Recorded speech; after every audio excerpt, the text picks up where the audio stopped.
Here is a short video that highlights how to do inventory transfers. So click on the inventory button.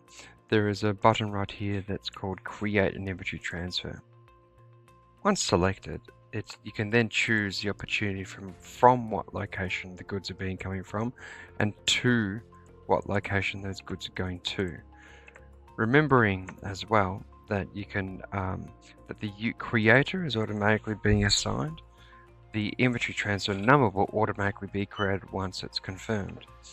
Do have the opportunity to put in notes if you want to maybe put to a particular attention to a certain person.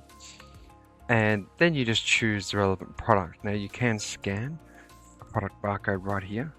I can also do a product search and choose.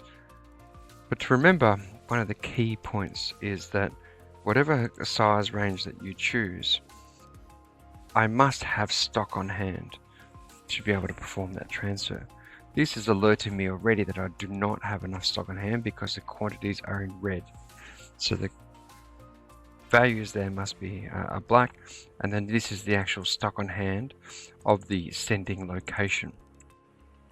Now once I confirm that, they will then generate a transfer, but this won't allow me to do so because I don't have enough inventory. There's also an option within ERPLY to import from an Excel spreadsheet. What that does is allows you to automatically choose a particular import, and if I just perform that, that would automatically then just load up all the different items that was on the spreadsheet, and all I have in that is the item code and the quantity that I'd like to transfer to. So here, you can also delete lines if they become irrelevant, so I might delete the red lines, for example. Now once I then go through and just remove some of these red lines, I then have everything in black now because I have enough inventory and stock on hand. Because this is also highlighting within next to every single item in the bracket quantities. Now once I'm okay with this transfer, I can confirm, and then that creates that transfer. The key point as well is the inventory type that I chose. Inventory transfer means transfer the goods to the receiving store straight away. I can also perform another option if I go to do a brand new transfer and perform that as a transfer order. A transfer order is a way of transferring goods, but it requires confirmation from the receiving side. So if I open up a new tab, I can see the transfer that I did just recently, and that's this one here. So that is automatically move the inventory from the transfer that the location I sent it from and to South Yarra in this example. I can also click onto the select and click onto the item code, and it will take me straight to the item, and click on inventory. It'll actually show for me the current stock on hand in ins and outs. When I click onto warehouse support, I could also review this as well. So you can see here that we have a particular inventory transfers and transfer orders, and then you can see the inventory transfer where we've got an in and an out. So the out action is right here, and the in action is right here. That's because I have all locations specified.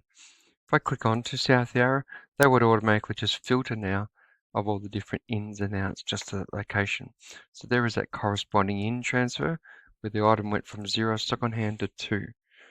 So that is how you can audit some of the transfers. Back to the inventory transfer order, this is the ability to just put those goods onto an inventory transfer order, but it requires a confirmation at the receiving side. So I'm going to transfer all those goods back from my original sending location. So I'm just removing some of the red lines because it won't let me transfer those goods anyway. And then I click on confirm. So I can tell already that that's an inventory transfer order because I also have this button right here that says create transfer. So creating a transfer would then create, this is like the transfer order, and then clicking on the create transfer is the actual transfer act that I'd like to perform. Because the order is the picking process and the transfer is now the transfer sense. Now, I'll automatically get this button right here that says Create Transfer to Destination Warehouse. This is the receiving side of things, because I can also optionally apply ERPLY to do a stock in transit. Now, once I do the Create Transfer to Receiving Destination, that will then automatically now do from the source warehouse, which is coming from in between the in-transit and then to the Burnley location, and then confirm, which is the final step. I can also copy a transfer if I wish to. So if I did one transfer and wanted to just do the exact same thing from another from and to location, I could copy it, and obviously print labels if I wanted to print any labels like barcode stickers to the for those goods that have just been transferred. Hopefully this video has been informative for you.